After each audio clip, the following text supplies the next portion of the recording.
There are moments children face that adults never forget. Moments that shape identity. Moments that shape confidence. Moments that create fear or strength.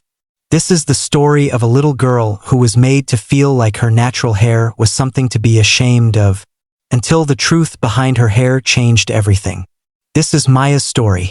And if you've ever been judged for your appearance, for where you come from, or for what you represent, you'll understand this deeply. When Maya woke up that morning, she was smiling. Her mother had braided her hair through the night. Long, beautiful, neat lines, with pink beads at the end. They sat together on the living room floor. The TV was on, gospel music playing softly in the background. Her mother held her hair gently and said, "You are beautiful. Your hair is your crown." Maya didn't just smile, she believed it.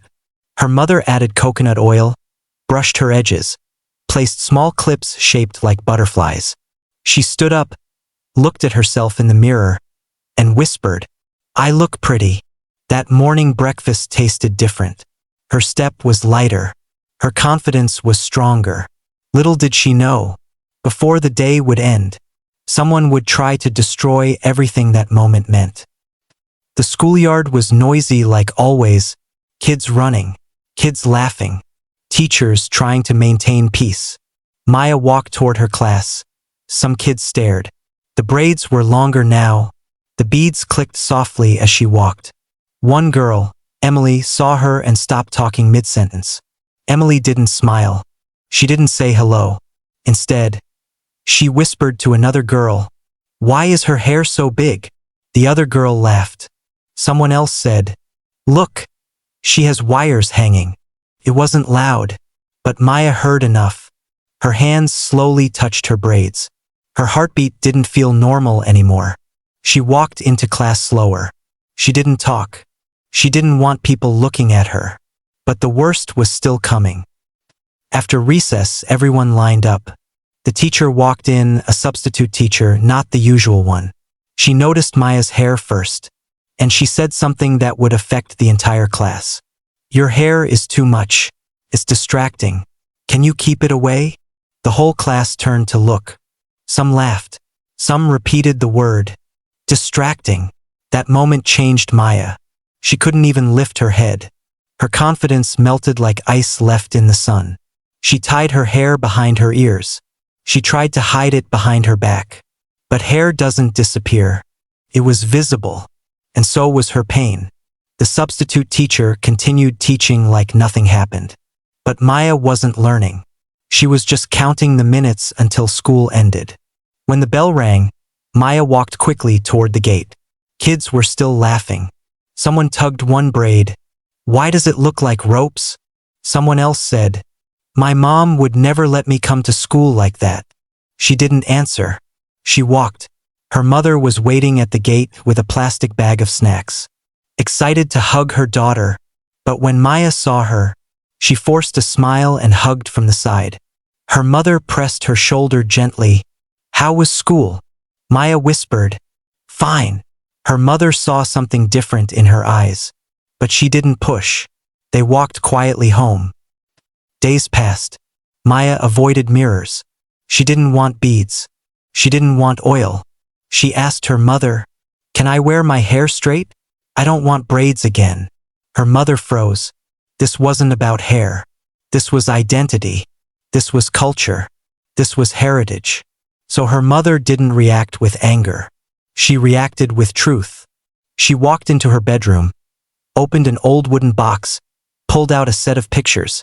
Maya's grandmother, great-grandmother, aunts, cousins, women standing proudly with stories braided into their hair. Cornrows that mapped escape paths in slavery times. Braids used to carry seeds from village to village. Protective hair that preserved curls from sun and heat. Her mother said, "Our hair is history. When they tell you it's too much, they are telling the world your culture is too much." Maya stared at the picture of her grandmother. She wasn't ashamed anymore. She was amazed. Her mother continued, "You are not too much. They just don't know your story." Next Monday morning, Maya walked into school again. Same hairstyle, same braids, same beads. But this time, confidence didn't hide. When she took her seat, nobody laughed. Nobody touched her hair. Because before class began, her real teacher came back. And when she saw Maya's braids, she smiled. Then she said, in front of everyone, "I love your hairstyle today. It's beautiful, neat, and very cultural. Well done." Silence fell across the class. Emily lowered her face. The other girls turned away. That one compliment erased what mockery tried to destroy. Not instantly, but slowly. Weeks later, the school announced an African Heritage Day. Students were encouraged to wear African prints, braided hairstyles, head wraps, beads. The same kids who teased Maya came to her mother's shop asking for braids. The same girls who tugged her hair wanted beads. They didn't apologize, but they learned. The substitute teacher was corrected. Policies changed. A rule added. No student should be shamed because of natural or cultural hairstyles. What began as an attack against identity became a moment of strength. Some people judge what they do not understand. Some laugh because they were raised to believe different is wrong. But those who stand boldly in who they are, in their culture, in their roots, become lessons others must learn. If you've ever faced judgment for how you look, for your skin tone, for your hair, for your culture, drop a red heart in the comments. Watch the next story on the channel. And hit subscribe, so this channel continues to stand up for stories that deserve to be seen.